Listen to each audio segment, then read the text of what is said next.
Story time about how I tried to get my boyfriend back for cheating on me, but I ended up with an STD instead. So a little background information. I was dating this guy for about 7 months whenever I was in high school. And I would always hang out with him, his guy friends, and their girlfriends. Well, the one night we were hanging out at my house and he kept checking my phone. And he said it was because he was waiting for his mom to text my phone. So then he had to go to the bathroom and he asked to take my phone with him. And I said no because that's weird as fuck. So while he's in the bathroom, I get a text from a random number. And it's a bunch of videos that my boyfriend took of him doing the nasty with other girls. And there were like 15 videos, all different girls. So by this time, he's been in the bathroom for like 15 minutes. So I go to confront him while he's in the bathroom, like I do not care at this point. And he's gone. My bathroom window is wide open. My curtains are broken. So then I start to text all of his best friends. Like for part 2. Part 2. So it turns out the person who sent it to me was one of the girls in my friend group. So at that point, every single person in that friend group was dead to me and I needed to get every single one of them back. So like I said, I started texting all my ex's best friends and I asked every single one of them if they wanted to hook up. 4 of them said yes, the other 3 just blocked me. And the 4 who said yes all had girlfriends in our friend group. Well, the girls in my friend group had no idea, so they invited me to their party. And at that party, it was my mission to do the dirty with every single one of those guys. Well, there was this bathroom in the basement, which nobody knew about except the girl whose house it was. So one after the other, I did the dirty with every single one of them in that bathroom. And I made sure to snap a picture or take a video, so that way I could send it to my boyfriend. I know, I'm crazy, get over it. Well, in the morning, my ex's closest best friend came over. Well, I did the dirty with him too, because my ex hated him being around me, because he was known for screwing other people's girlfriends. Okay, there's gonna be a part 3. Part 3. So a week later, I started having some problems down there. So I had my mom take me to the doctors. Turns out I have a fucking STD. And nobody knew about it, at least not yet. Well, my boyfriend came over that same day asking if we could get back together. So I thought, what an even better way to get back at him. Give him what I have. Mind you, I was still hooking up with all 4 of his best friends. And then like 2 weeks later, my boyfriend started talking to me about how he was also having problems down there. And I was like, oh, maybe you should go to the doctors. So after he went to the doctors, he texts me and he goes, yeah, I have an STD. So then I sent him all the videos of his Storytime ex-boyfriend edition. Let's talk about the drama. So I dated this guy for about 1.5 years. I knew him for 8 years before that. He was actually my teacher at university. But don't worry, we dated way after I graduated. I'm even a little bit older than him. Artsy, cute, nerdy, what can go wrong? Well, we could only hang out after 7 p.m. and there were only specific days that we could hang out. Yes, I know, red flags, I was stupid. But the time we had together was amazing. So I decided to turn a blind eye. This guy, with no shame at all, hangs out with other girls and posts them all over his social media. He refused to call me his girlfriend, but I was the love of his life, the most beautiful girl he's ever been with. I even went to his family functions. So basically, I was a girlfriend at convenience. So I start paying attention. There's girls' hair all over his apartment. Perfectly laid out, by the way. She knew about me. So I decided that I was going to take my pink hair and lay it right next to hers. This story gets so juicy, like for part 2. Storytime ex-boyfriend edition part 2. So the girl my boyfriend was cheating on me with was strategically placing all of her black, beautiful hair all over his apartment. I then proceeded to leave my beautiful pink hair right next to hers. Within a day, I started finding bobby pins and lady garments in places that I would definitely find them. Needless to say, my relationship with him was over. He apparently was so heartbroken and called me 3 times a day for 6 months straight. I finally picked up the phone and we decided to be friends since we had a 8-year friend relationship prior to this. I got Story time. Okay, listen. In beauty school, you're going to make all your mistakes. So this is my 2nd week out in the floor. A lady with a lot of hair comes in for some highlights. Not gonna lie, I was petrified. So I started doing this lady's highlights. I skipped so many sections because wow, this lady had so much hair and I thought I was gonna get away with it. So after like 3 hours of applying the foils, I just let her sit under the heat. I start working on my mannequin and I kind of forgot about her. My teacher comes up to me. She's like, hey, where's your client? I'm like, oh my God, she's under the heat. My teacher looks at me and says, you better go check on her right now, Yenny. I'm like, okay. So I check on her. I open one of the foils and it's like smoking. And the foil is so hot, like it burned my hand. Like that's how hot it was. I'm like, oh, let's go over to the chair, ma'am. I bring her over to the chair, really nervous, of course. So I opened the foils and some of her hair in the back was burnt off. I quickly take all the foils off. Some of her hair strands looked so beautiful. Others looked really orangey. Others were pretty much burnt off. So I go get my teacher. I'm like, I really need your help. We take the client to the bowl and my teacher tells me what to tone her hair with. So I tone it and then we cut it and then I started to blow dry the hair. I had used my round brush earlier on my mannequin that had red hair. So then I noticed that some of the red started tinting the lady's hair. So now I have two problems. I tell the lady that I had accidentally burned her hair. My teacher grabs me, takes me to the back and tells me I should have never told her that. I'm like, why? It's the truth. I messed up. The lady was a little bit upset, but my teacher explained to her that this is a beauty school and she signed a waiver, right? By this time, the client was there for maybe 8 hours already, and it was time for us to go. At the end, her hair looked kind of like a champagne color, but other strands looked horrible. Her hair was a hot mess. We agreed that she can come back the next day so that I can fix it. So the next day comes. I honestly didn't even want to touch this lady's hair anymore. And I felt very discouraged. I almost quit beauty school. So I come in, start working on my mannequin, and I look to my left, and the lady is sitting there getting her hair done by someone else. I was so embarrassed because everyone knew what had happened. And the girl that was fixing her hair was saying, don't worry, I'll fix your hair. I know what I'm doing. So she was kind of putting me down, and that made me feel even more discouraged. I almost walked out, but my teacher grabs me and says to me, it's okay, Yenny. You're going to make all your mistakes here. This is what we are here for. And she says, and I'm sorry that I didn't check on you. It's my fault too. Absolutely not. I got into this career because I was very insecure about my body. I would get judged about my legs when I was a little kid because you can clearly see the dots. That's because I have KP and I'm really light skinned. My skin was so bumpy, there was nothing that could get rid of it. But now I have found the solutions thanks to this line of work. I got into this career to help you out with your problem areas. I don't care about the way you look. I don't care if you have a pimple, darkness. If I see something that I can help you with, I will give you my professional advice. That's what I'm here for, to help you, never to judge you. I have permission from my guest to tell this story. Brace yourself. My guest got with this handsome, very wealthy man. The first year went pretty good. Then after a little while, she started noticing some changes from him. Coming home late, sometimes coming home at 5, 6 in the morning. She noticed her pH balance was off. He started locking his phone. He bought a safe and didn't give her the code for it. This one time she comes and I noticed green discharge and I was concerned and I told her, hey girl, I really think you should see the doctor because I see some abnormal things going on right now and I cannot diagnose you, but I really think you should go see the doctor. She takes my advice. The next time I see her, she told me that they told her that she had sexually transmitted disease. She confronted her man and he denied everything and she forgave him. She ends up getting pregnant by him. Now he's really not coming home. He's being very disrespectful. He would go 1 week being super amazing, lavish gifts, and then the next week it was like a whole different person. She ends up installing a camera in her bedroom so that she could get the code to the safe. She gets the code and discovers 4 different phones inside. She goes through them and realizes that each phone is for a different woman. What she found was... So it's Friday night. My man tells me he's going to go out with the boys for a little while. So, of course, a couple hours later, I check his location on the OnStar, which, by the way, he knows absolutely nothing about. And he's at this particular address that's unfamiliar to me. And I'm like, you know what? The last few times he's gone out, he's been going to this address. And I'm now really curious. I want to know who the fuck lives there.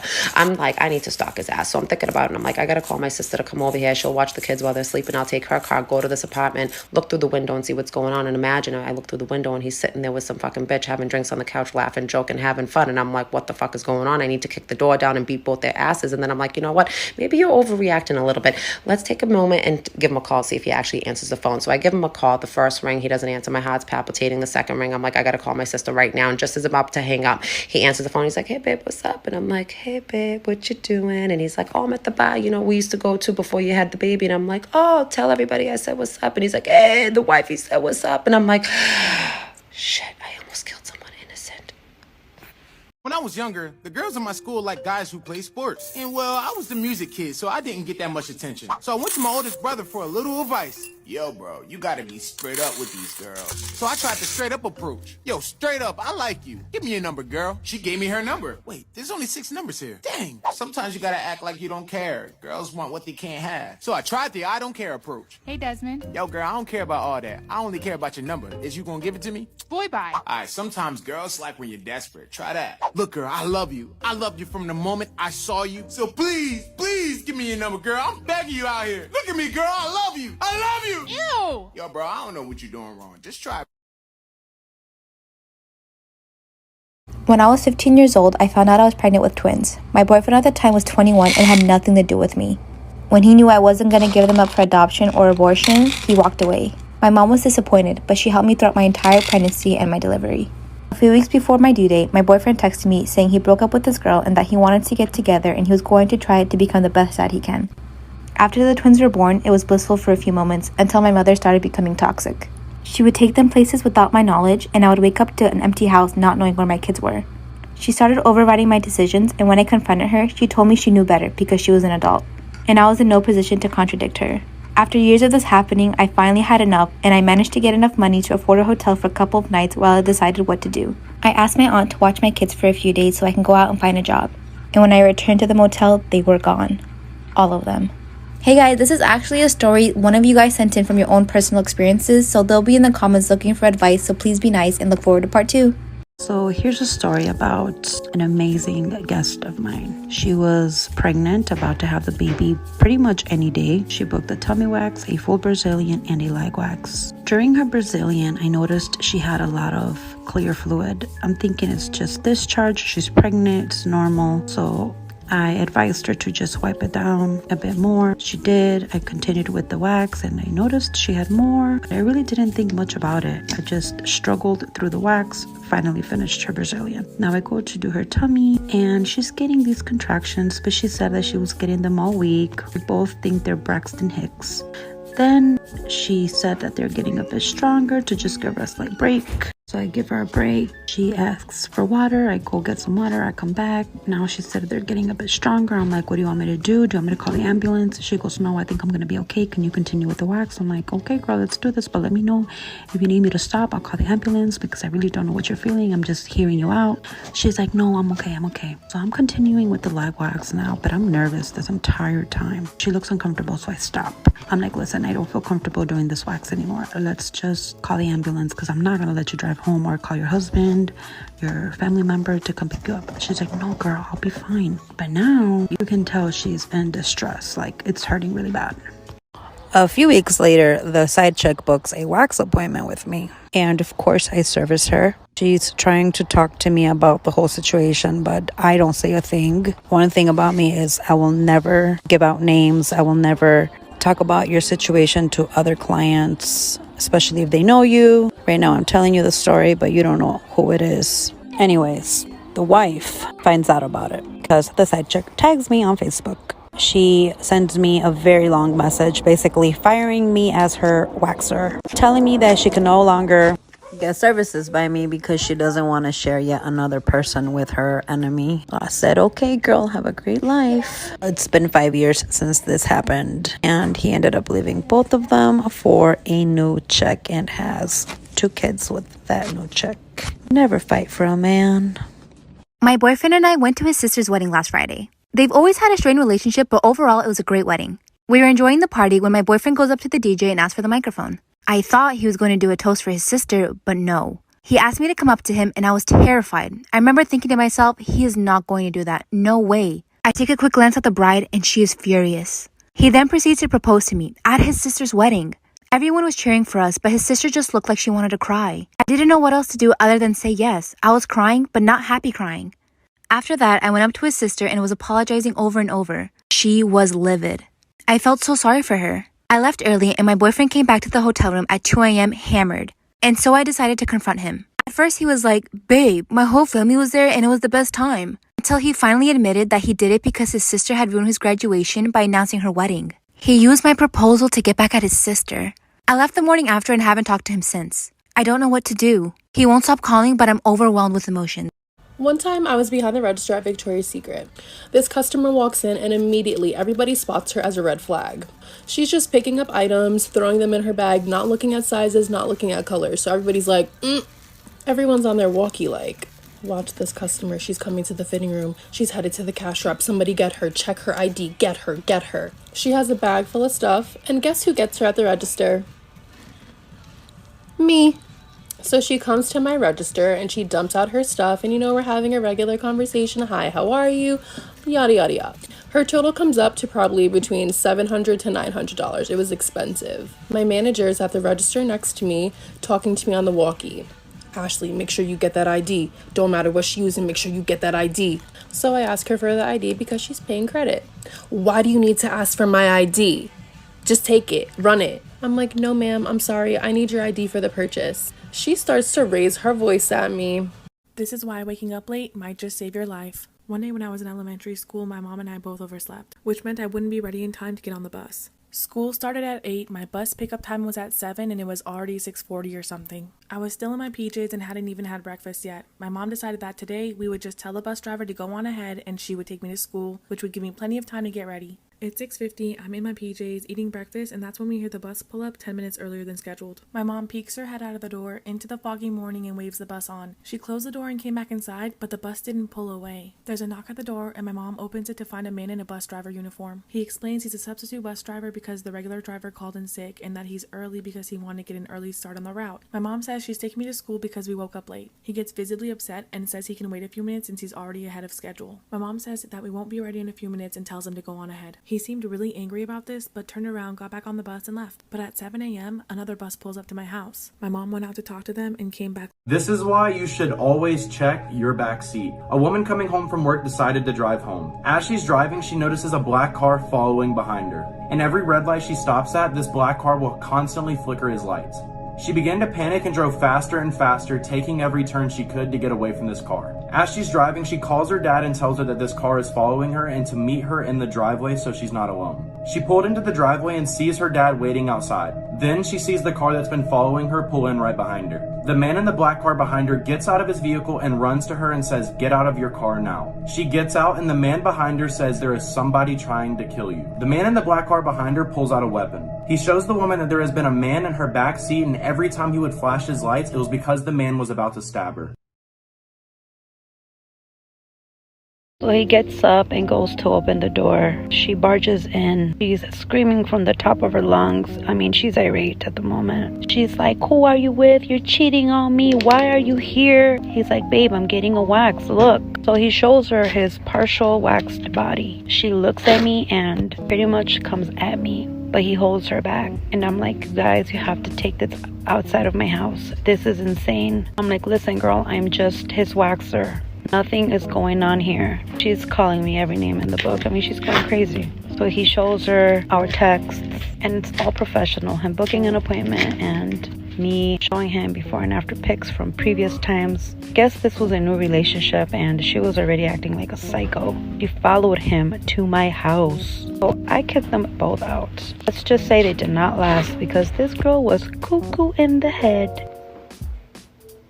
Storytime of how I almost got kidnapped, part 2. So I noticed that my neighbor's car was home and I just kept on running. But while I was running, I remembered that I saw a video on TikTok that the end of the buckle on your backpack is supposed to be a whistle in case you do get kidnapped. So I took my chances and I blew into it. I was able to catch my neighbor's attention and she came running outside with a fork. The man got in his car and started to drive away, but thankfully my neighbor got a picture of his license plate and he got caught.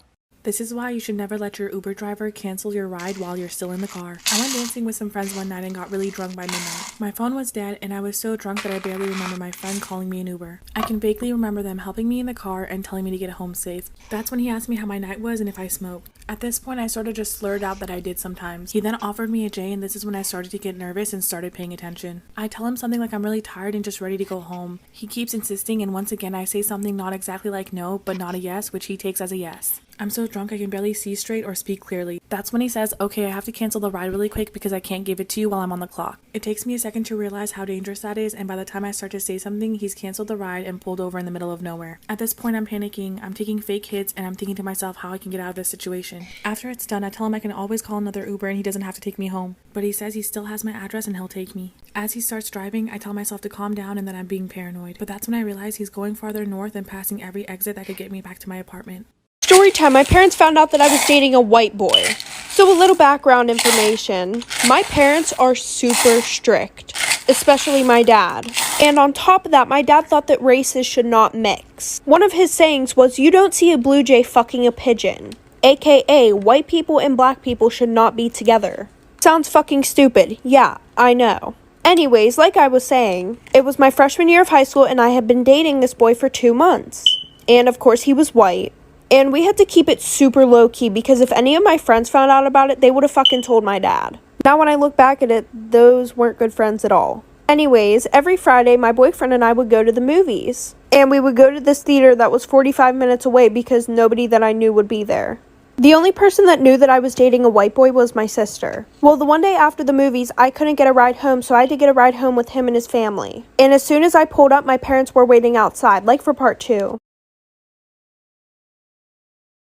Story time about the girl who was absolutely obsessed with me in high school. So it was my junior year in high school, and I'm just going to tell you guys the first story of how I knew that she was absolutely obsessed with me and wanted to be me. Well, I had been dating this guy for like a month, and I sent him nudes. Well, my nudes got spread around the school, and everybody knew they were mine until this one girl, and we're going to call her Addie, started saying that they were hers. I guess one of my friends was talking about it in class and they were like, OMG, did you hear that her nudes got leaked? AKA mine. And Addie was sitting at the same table and she said, no, those are my nudes. And at first I thought this girl was just trying to be nice. I was like, oh, well, that's nice of her, you know. Like maybe she's just trying to say that so that way nobody will bully me, I guess. Well, the one day I texted her about it. And I was like, hey, like, you don't have to do that. It's fine. I'll take responsibility for it. I did it. And she was like, what are you talking about? Those are my nudes. Like for part 2. I gotta tell you guys a secret. Did you know that if you hit the share button and you just hit copy link and you don't have to like put the link anywhere, it'll boost the analytics for someone's posts and then they will be all over the For You page? My husband and I were expecting our first daughter, and he suggested the name Tiffany, and I fell in love. When I asked what made him pick it, he said he saw it in a movie. I didn't think much of it, and so a couple weeks later, I called my sister-in-law to let her know we're going to name our daughter Tiffany. She was super surprised because she said she never wanted to name her child after her husband's high school girlfriend. I was really confused, but then she told me that they were together from sophomore year of high school to junior year of college. I knew he had a long-term relationship, but I never knew the girl's name. After hanging up, I confronted my husband and he tried blowing it off at first but eventually admitted that it was true. I told him I'm refusing to name my daughter after his ex-girlfriend and he told me it's too late, I'm overreacting and I can't change my mind since I'm only due in 5 more weeks. I basically cried to get as much information as I can when he finally told me that. She had contacted him because she was getting married and was having second thoughts. My husband admitted that talking to her made him realize he never stopped having feelings for her, but he loved me too. The reason he suggested the name was because he knew he couldn't leave me to be with her, so he wanted something to honor her with. What do I do?